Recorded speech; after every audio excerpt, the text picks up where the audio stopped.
오늘 우리가 함께 하실 말씀은 우리 사도행전 11장 1절로부터 18절까지 말씀입니다. 함께 읽겠습니다.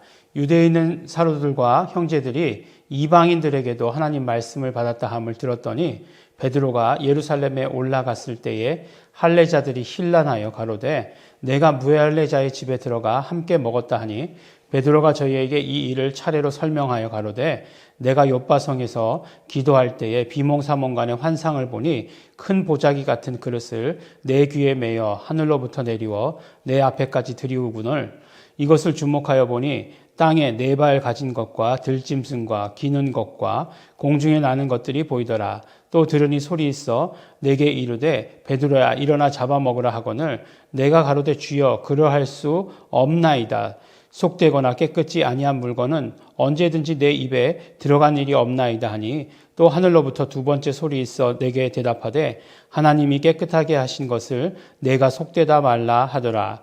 이런 일이 3번 있은 후에 모든 것이 다시 하늘로 끌려 올라가더라.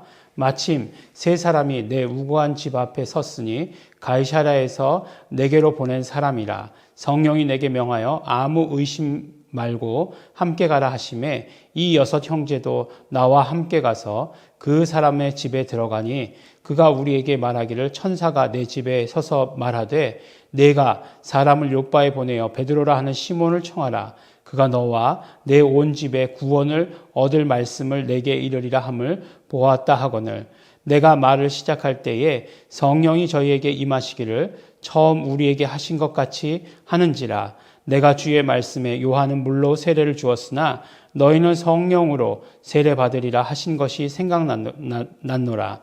그런즉 하나님이 우리가 주 예수 그리스도를 믿을 때에 주신 것과 같은 선물을 저희에게도 주셨으니 내가 누구간데 하나님을 능히 맡겠느냐 하더라. 저희가 이 말을 듣고 잠잠하여 하나님께 영광을 돌려 가로되 그러면 하나님께서 이방인에게도 생명 얻는 회개를 주셨도다 하니라. 아멘. 네, 오늘 말씀은 이제 굉장히 어떤 면으로 보면 사도행전에 있어서 터닝 포인트와 같은 그런 말씀입니다.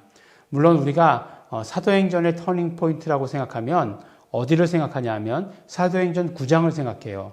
왜냐하면은 사도행전 9장에서 바울이 회심했기 때문에 그렇습니다. 바울의 회심의 이야기가 사도행전 9장에 나오기 때문에 그래요. 네, 그렇기 때문에 어떤 면으로 보면 사도행전을 굉장히 바울 중심적으로 보는 그런 느낌이 없지 않아 있습니다. 뭐 이건 개인적인 저의 느낌이고 또 저 스스로도 사도행전 그러면 사도 바울의 1, 2, 3차 여행 그렇기 때문에 그렇게 보게 됩니다. 근데 오늘 이 말씀은 이제 어떤 면으로 이야기하면 복음이 유대인들에게서 물론 그 전에 이방인들에게도 전해졌습니다. 근데 이제 본격적으로 이렇게 본물 터지듯이 나가는 것을 말씀하는 거예요. 그것이 이제 이방인에게로 확산되어져 나가는 그런 어떤 시작과 같은 그리고 어떤 뭐라고 그럴까요? 확신 그런 어떤 확인을 해주시는 그런 장면이다 할 수 있습니다. 베드로는 이제 그 초대교회의 그 예루살렘 교회의 리더 중에 하나죠. 물론 뭐 실질적인 리더는 야고보가 했고 왜 베드로가 그 야고보처럼 왜 예루살렘 교회 리더를 야고보라고 하는가? 처음엔 되게 의아했었거든요. 물론 야고보가 그런 어떤 영성이나 뭐 이런 것들로 섰겠지만 가만히 보니까 베드로도 사도 바울 못지않게 돌아다니는 사람이에요. 보니까 베드로도 많이 돌아다녔던 그런 이야기들을 보여주십니다. 그래서 처음에 이제 베드로가 빌립이 이제 7 일꾼으로 세웠던 빌립이 사마리아에 가서 복음을 전하니까 그 사마리아의 복음을 전하는 것이 어떠한가 해서 이렇게 보러 갔었잖아요. 그리고 나서 뭐 여러 가지 일들이 있지 않았습니까? 뭐 마술사 또 시몬이라고 하는 사람을 만나가지고 다 이제 성령 받을 때에 그 사람이 이제 돈을 주면서 나도 이렇게 그 기술 좀 돈 주고 살 수 없습니까? 뭐 이렇게 한 거죠. 그런 것들, 그런 사건이 사마리아에서 있고, 그 다음에 이제 그 루따라고 하는 곳에 갔죠. 루따라고 하는 곳에 그 애니아라고 하는 사람, 그 사람은 어떤 병이었습니까? 중풍병에 걸린 거죠. 중풍병을 치료해 주잖아요. 이건 이제 예루살렘이 이제 예루살렘 쪽 바닷가 쪽이죠. 예루살렘에서 예루살렘은 이게 그 사해에 있는 쪽에 있는 거고 더 바닷가 쪽에 있는 곳이죠. 그러니까 요바하고 가까운 곳에 있었던 곳에 루따라고 하는 곳이 있었죠. 근데 이제 그 다음에 또 어떻게 됩니까? 그 일을 잊고 난 다음에 이제 요바라고 하는 곳에서 이제 그 여제자라고 하는 다비다라고 하는 여제자가 죽었다라고 하는 얘기를 듣고 그 사람들이 베드로가 마침 그 가까운 데 있으니까 베드로를 부르자라고 이렇게 얘기해서 어떻게 되죠? 다비다가 살아나게 되잖아요. 그래서 거기서 이제 요바에서 며칠을 더 머무르게 되죠. 그 피장이라고 하는 사람, 피장 시몬의 집에서 시몬이 계속 나오죠. 베드로도 시몬이고 그 마술사도 시몬이고 그 머문 것도 시몬이고, 네, 시몬 그대는 아느냐 뭐 이렇게 얘기했던 그 시몬, 예, 시몬이에요. 네, 시몬이라는 이름이 굉장히 많았던 것 같아요. 근데 이제 요바라고 하는 곳에서부터 다시 이제 그 위에 보면 해안으로 쭉 올라가서 보면 가이사라라고 하는 그런 도시가 있었어요. 근데 그곳에 백부장이 한 사람이 있었죠. 그 백부장 이름이 고넬료였어요. 그 고넬료가 또 꿈에 천사가 나타나가지고 베드로를 부르라 이렇게 얘기하잖아요. 그래서 이제 베드로를 부르는데 동시에 또 베드로의 꿈에도 나타나죠. 베드로의 꿈에도 나타나는데 어떤 꿈이 나타납니까? 큰 보자기에 이제 막 짐승들이 막 이렇게 포장돼서 내려온 거죠. 짐승들이 내려왔는데 평소에는 먹지 못하는 그런 짐승이에요. 왜 먹지 못합니까? 유대인들에게는 정결의 법이 있었어요. 그래서 모든 짐승을 다 잡아먹지 않습니다. 돼지 먹나요? 안 먹죠. 돼지 안 먹습니다. 오징어 먹나요? 안 먹어요. 그런 것들 율법에 정해져 있어요. 그래서 먹는 것들이 정해져 있습니다. 그러니까 평소에도 베드로는 유대인이니까 유대인의 그런 어떤 법에 따라서 생활했어요. 그렇다고 해가지고 기독교인이 됐다고 해가지고 갑자기 먹는 것이 바뀌고 그러진 않는다는 거죠. 그러진 않습니다. 그래서 그냥 그렇게 먹었고 또 하나님 그것에 대해서 뭐라고 얘기했냐면 나는 그런 어떤 정결의 법을 지켰습니다. 한 번도 그런 걸 먹은 적이 없습니다. 그랬더니 어떤 음성이 들렸죠? 오늘 말씀에도 다시 설명을 하고 있지만 내가 거룩해 한 것을 네가 속되다 하느냐라고 이렇게 얘기합니다.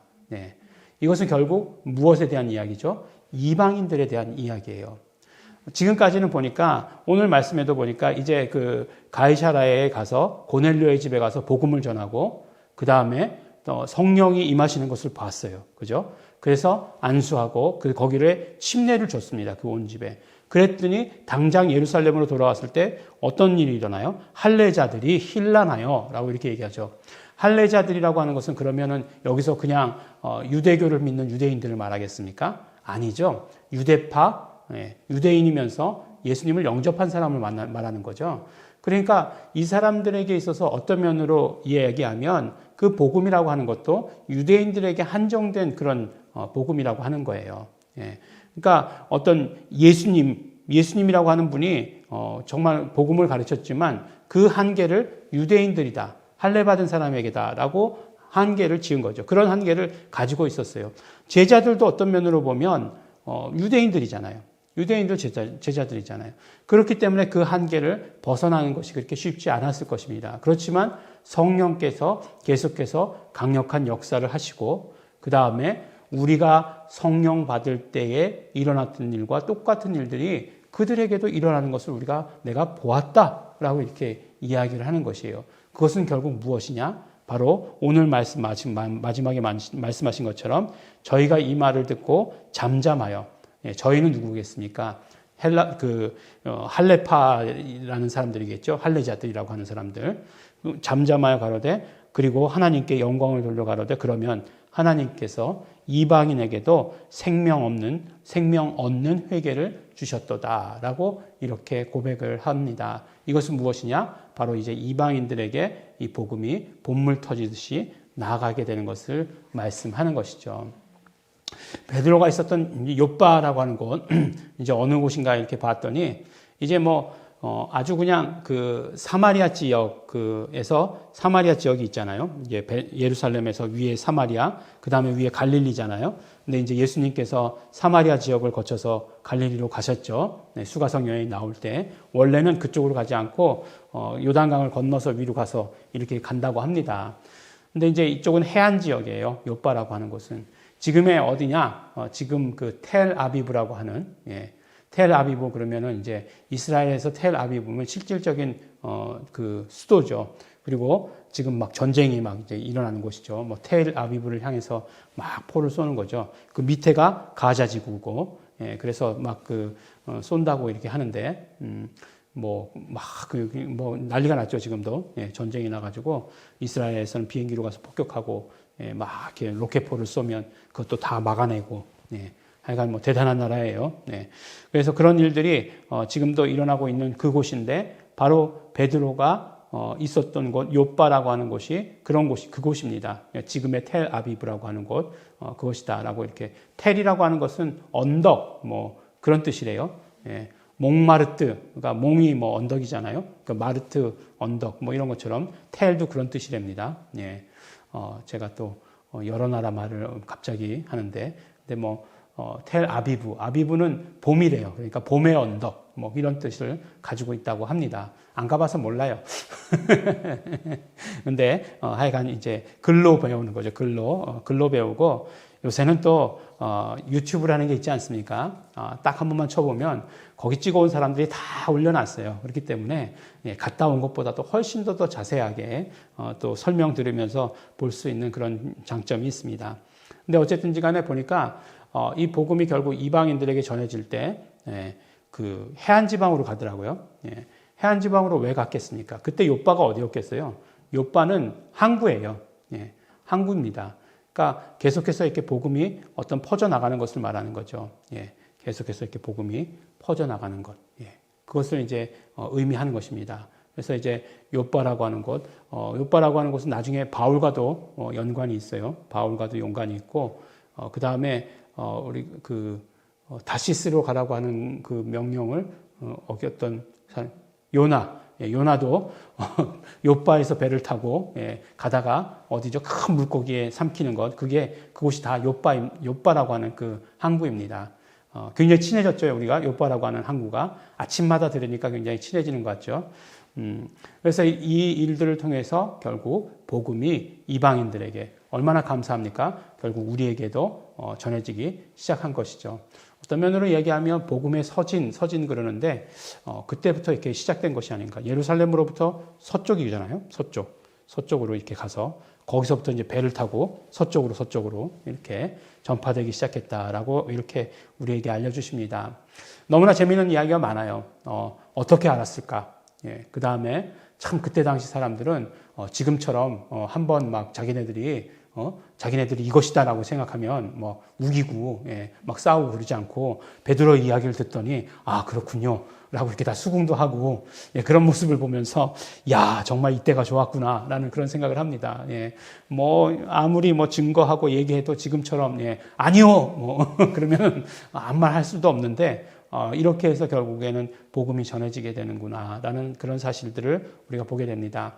이 일들로 인해서 사실 우리도 복음을 만나게 된 거죠. 이 사건으로 인해서 그것에 정말 너무나 감사합니다. 우리도 계속해서 이렇게 복음을 전하는데 연결하는데 계속해서 그것에 어떤 도구로 쓰임 받아야 되겠죠. 마치 여기 나오는 그 할례파들처럼 아닙니다, 반대입니다. 절대로 그럴 수 없습니다. 막 이런 증거가 있다 그래도 아닙니다 라고 이야기해서는 절대로 안 되는 거죠. 우리는 오히려 전하는 쪽에 서 있는 사람이 되어야 하겠습니다.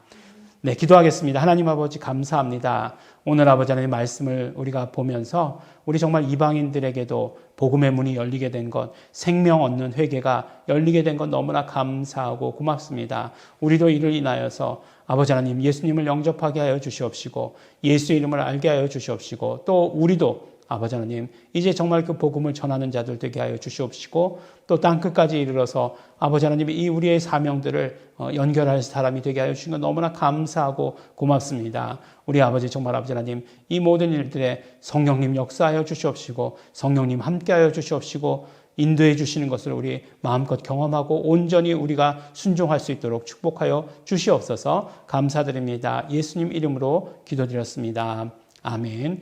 오늘 우리 말씀을 통해서 보게 된 것 정말 한 발짝 한 발짝 한 걸음 한 걸음을 인도하시는 성령님의 역사하심을 우리가 보았습니다. 성령님, 우리에게 충만히 함께하여 주시옵소서. 성령님의 인도하심에 우리 민감하게 하여 주시옵소서. 성령님의 인도하심에 순종하겠습니다. 우리 다 같이 감사하시면서 소원하시면서 결단하시면서 동성으로 기도하시겠습니다.